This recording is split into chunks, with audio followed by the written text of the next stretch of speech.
Baik, terima kasih atas kesempatan yang diberikan pada kelompok 5. Di sini kami akan membawakan materi terkait dengan mata kuliah wawasan kependidikan, yaitu landasan dan asas kependidikan serta penerapannya. Sebelumnya, perkenalkan nama saya Putu Alvina Sanda, nomor dengan NIM akhir 014, dan dua rekan saya yaitu Ibu Tusutrisna dengan NIM akhir 013, dan Kadek Krisma Yuliandari dengan NIM akhir 062. Baik, di sini saya akan menjelaskan tentang landasan dan asas pendidikan serta penerapannya terlebih dahulu.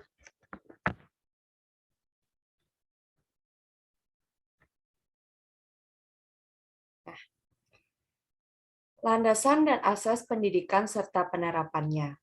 Jadi, pendidikan itu merupakan usaha sadar yang secara sistemik selalu bertolak dari sejumlah landasan serta pengindahan sejumlah asas-asas tertentu. Landasan asas tersebut sangat penting karena pendidikan merupakan pilar utama terhadap perkembangan manusia dan masyarakat di dalam suatu bangsa. Ada beberapa landasan pendidikan, yaitu landasan filosofis, landasan sosiologis, dan kultural yang sangat memegang peranan penting dalam menentukan tujuan dari pendidikan. Selanjutnya, landasan ilmiah dan teknologi itu akan mendorong pendidikan untuk menjemput masa depan. Landasan-landasan pendidikan tersebut adalah filosofis, kultural, psikologis, serta ilmiah dan teknologi. Sedangkan asas yang ada yaitu asas Tut Wudi Handayani, belajar semandang hayat, kemandirian dalam belajar. Yang pertama ada landasan pendidikan, yaitu landasan filosofis. Nah, landasan filosofis ini bersumber dari pandangan-pandangan dalam filsafat pendidikan yang menyangkut keyakinan terhadap hakikat manusia, yaitu keyakinan tentang adanya sumber nilai, hakikat pengetahuan, dan tentang kehidupan yang lebih baik dijalankan.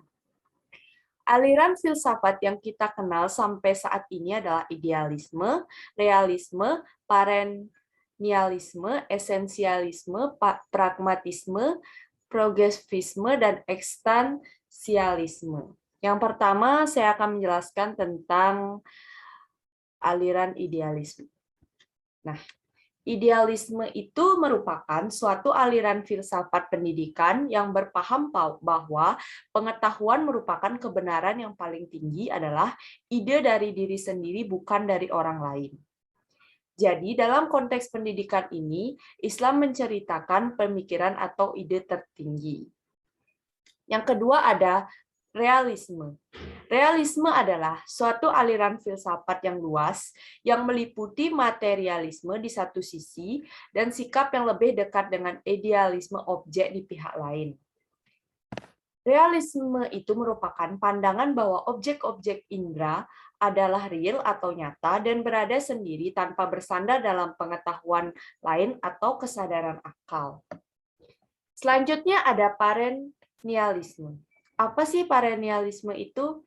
Nah, jadi perennialisme itu merupakan sebuah aliran yang menekankan pada kebenaran, di mana dalam pendidikan menjelaskan tentang pentingnya berproses dalam belajar, tetapi tidak mengesampingkan nilai ajaran budayanya. Kemudian ada esensialisme. Esensialisme itu adalah mazhab pendidikan yang mengutamakan tentang pelajaran teoretik atau liberal arts atau bahan ajar esensial. Kemudian ada pragmatisme dan progresivisme. Nah, pragmatisme itu merupakan aliran filsafat yang berpandangan bahwa kriteria kebenaran adalah apakah sesuatu itu memiliki kegunaan bagi kehidupan nyata. Oleh sebab itu, kebenaran sifatnya menjadi relatif tidak mutlak. Sedangkan progresivisme adalah aliran ini yang berpendapat bahwa pengetahuan yang benar pada masa kini mungkin tidak benar di masa mendatang. Jadi pendidikan itu harus berpusat pada anak, bukannya memfokuskan diri pada guru atau bidang muatan atau bahan ajar mereka. Aliran progresisme ini memiliki kemajuan dalam bidang iptek, meliputi ilmu hayat, antropologi, dan juga psikologi. Kemudian ada eksistensialisme. Nah, eksistensialisme itu merupakan sebuah aliran filsafat yang pahamnya itu berpusat kepada manusia atau individu yang bertanggung jawab atas kemauan yang bebas tanpa memikirkan secara mendalam mana yang benar maupun mana yang tidak benar. Yang kedua, Pancasila sebagai landasan filosofis sistem pendidikan nasional. Jadi ternyata Pancasila sebagai landasan filosofis sistem pendidikan nasional itu sudah terdapat pada undang-undang ya. Pasal 2 Undang-Undang Republik Indonesia Nomor 2 Tahun 1989 menetapkan bahwa pendidikan nasional itu berdasarkan Pancasila dan Undang-Undang Dasar 1945.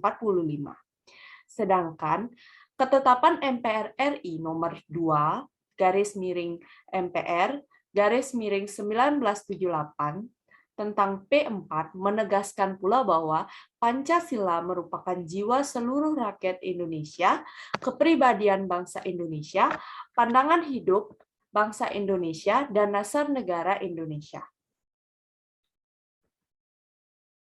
Kemudian ada landasan sosiologis. Apa itu landasan sosiologis? Nah, pengertian landasan sosiologis ini adalah acuan atau asumsi dalam penerapan pendidikan yang bertolak pada interaksi antar individu sebagai makhluk sosial dalam kehidupan bermasyarakat. Pengembangan diri tersebut itu dilakukan dalam kegiatan-kegiatan pendidikan. Nah, pada dasarnya landasan sosiologis ini berkenaan dengan perkembangan, kebutuhan, dan karakteristik masyarakat. Sosiologi pendidikan ini merupakan analisis ilmiah tentang proses sosial dan pola-pola interaksi sosial di dalam sistem pendidikan. Apa aja ruang lingkup yang dipelajari oleh sosiologi pendidikan? Itu ada beberapa ya, yaitu yang pertama,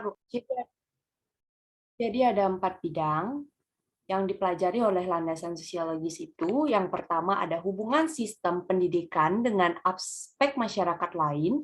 Yang kedua ada hubungan kemanusiaan. Yang ketiga adalah perilaku sekolah terhadap anggotanya. Yang keempat, sekolah dalam komunitas, yang dimana mempelajari pola interaksi antar sekolah dengan kelompok sosial lain di dalam komunitasnya. Yang keempat, ada masyarakat Indonesia sebagai landasan sosiologis sistem pendidikan nasional. Nah, jadi perkembangan masyarakat Indonesia dari masa ke masa itu telah mempengaruhi sistem pendidikan nasional. Hal tersebut sangatlah wajar karena mengingat kebutuhan akan pendidikan yang semakin meningkat dan kompleks. Berbagai upaya pemerintah telah dilakukan untuk menyesuaikan pendidikan dengan perkembangan masyarakat, terutama dalam hal menumbuh kembangkan kebinekaan Tunggal Ikaan, baik melalui kegiatan jalur sekolah, contohnya seperti pelajaran wajib PPKN, sejarah perjuangan bangsa, dan muatan-muatan lokal lainnya. Maupun jalur pendidikan luar sekolah ada penataran P4, pemasyarakatan P4, non-penataran. Sebelumnya, perkenalkan nama saya Kak Risma Wiliandari dengan NIM akhir 062. Saya akan melanjutkan materi tentang landasan yuridis pendidikan di Indonesia. Landasan hukum atau yuridis pendidikan merupakan asumsi-asumsi yang bersumber dari peraturan perundangan yang berlaku yang dijadikan titik tolak dalam pendidikan.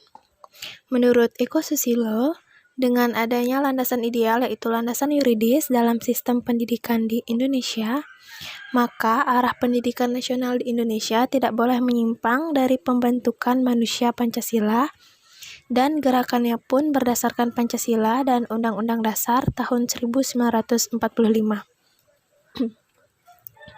Landasan yuridis pendidikan Indonesia dapat juga diartikan sebagai seperangkap konsep peraturan perundang-undangan yang menjadi titik tolak sistem pendidikan Indonesia yang meliputi: pertama, Undang-Undang Dasar 1945 sebagai landasan yuridis pendidikan Indonesia. Kedua, Pancasila sebagai landasan ideal sistem pendidikan Indonesia. Ketiga, Undang-undang dan peraturan pemerintah sebagai landasan yuridis pendidikan nasional. Keempat, keputusan Presiden sebagai landasan yuridis pelaksanaan pendidikan nasional. Kelima, keputusan Menteri sebagai landasan yuridis pelaksanaan pendidikan nasional. Dan yang terakhir, instruksi Menteri sebagai landasan yuridis pelaksanaan pendidikan nasional. Landasan yuridis pendidikan di Indonesia secara umum diatur oleh beberapa aturan yang telah diuraikan di atas. Jadi, landasan hukum pendidikan adalah dasar atau fondasi perundang-undangan yang menjadi pijakan dan pegangan dalam pelaksanaan pendidikan di suatu negara. Undang-undang dan peraturan pendidikan di Indonesia. Tiap-tiap negara memiliki peraturan perundang-undangan sendiri tentang proses pelaksanaan pendidikan.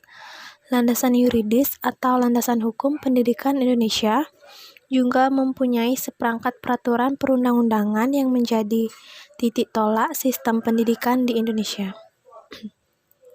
Landasan hukum dapat diartikan peraturan baku sebagai tempat terpijak atau titik tolak dalam melaksanakan kegiatan-kegiatan tertentu, dalam hal ini kegiatan pendidikan.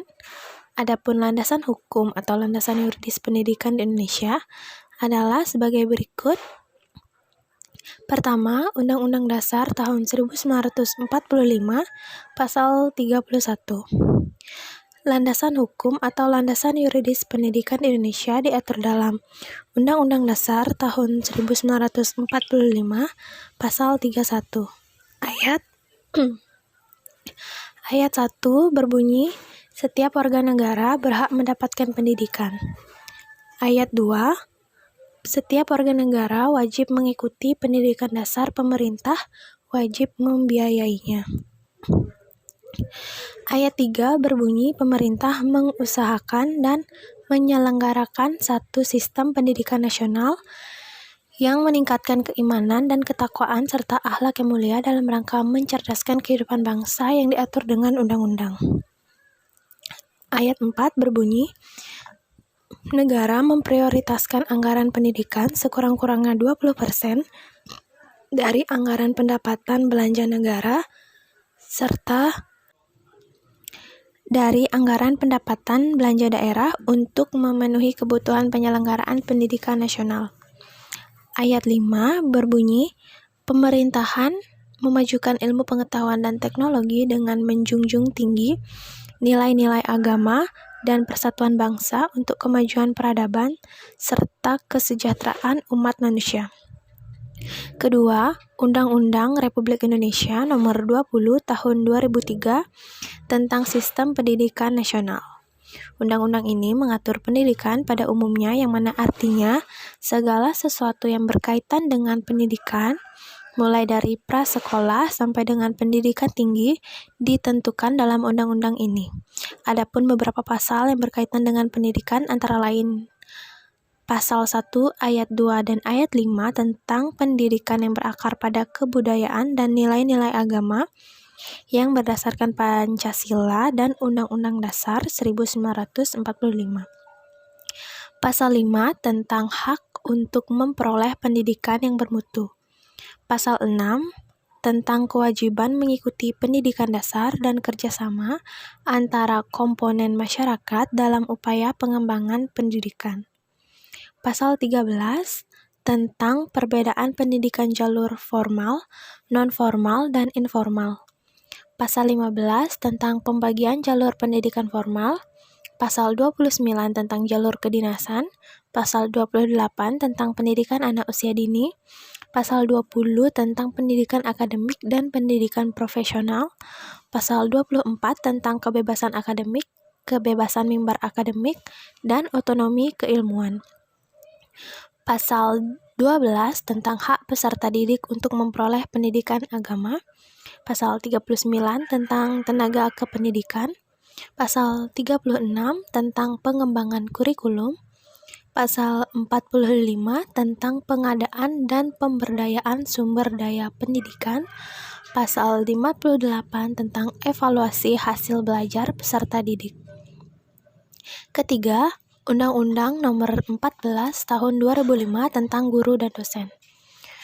Undang-undang ini memuat 84 pasal yang mengatur tentang ketentuan umum, kedudukan, fungsi, dan tujuan, prinsip profesionalitas, seluruh peraturan tentang guru dan dosen, dari kualifikasi akademik, hak dan kewajiban, sampai organisasi profesi dan kode etik, sanksi bagi guru dan dosen yang tidak menjalankan kewajiban sebagaimana mestinya, ketentuan peralihan dan ketentuan penutup.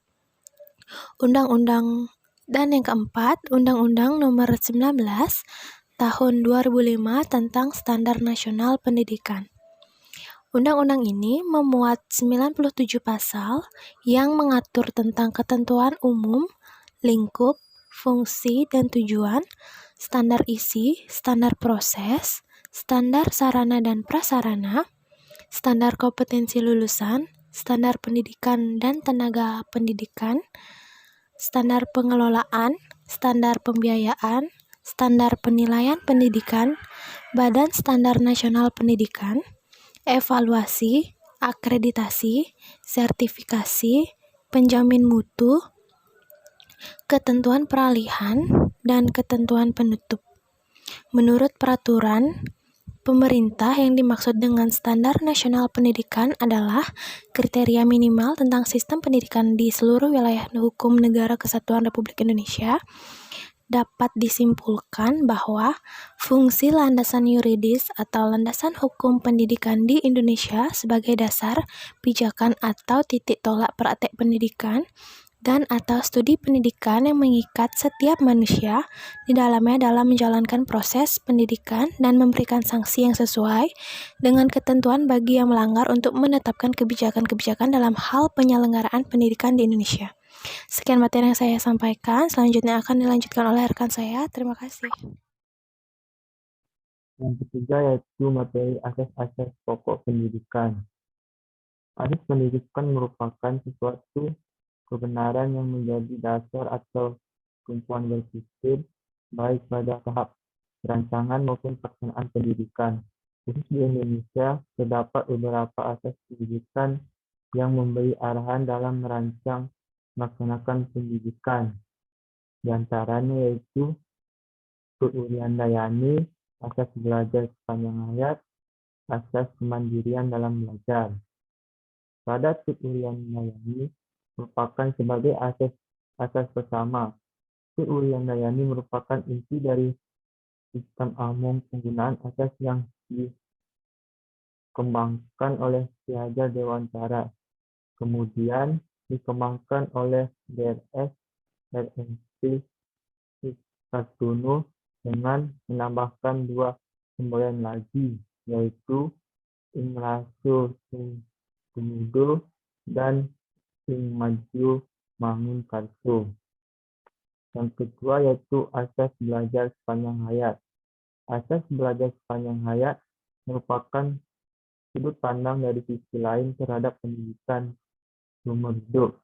Kurikulum yang dapat merancang dan dimensi vertikal dari kurikulum sekolah meliputi keterkaitan dan kesinambungan antara tingkah horizontal dari kurikulum sekolah, yaitu keterkaitan antara pengalaman belajar di sekolah dan pengalaman di luar sekolah.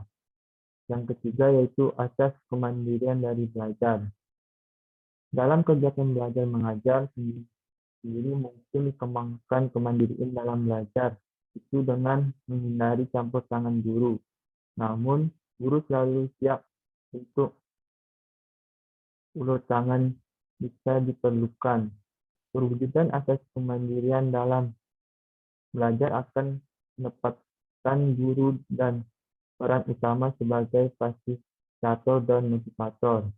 Salah satu pendekatan yaitu memberikan peluang dalam melatih kemandirian belajar peserta didik baru. Ini dapat disimpulkan bahwa pendidikan sebagai usaha dan sadar yang sistematik selalu bertolak dari sejumlah landasan serta penggunaan sejumlah asas-asas tertentu.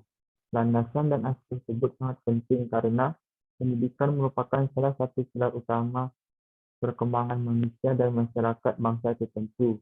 Beberapa landasan pendidikan tersebut yaitu landasan filosofis, sosiologis, dan kultural yang sangat memegang peran penting dalam menentukan tujuan pendidikan. Asas pendidikan merupakan sesuatu kebenaran yang menjadi dasar atau tumpuan berpikir pada tahap perancangan maupun pelaksanaan pendidikan. Asas-asas ini terdiri dari asas Kut-Urian Mayani, asas belajar sepanjang hayat, asas kemandirian dalam belajar.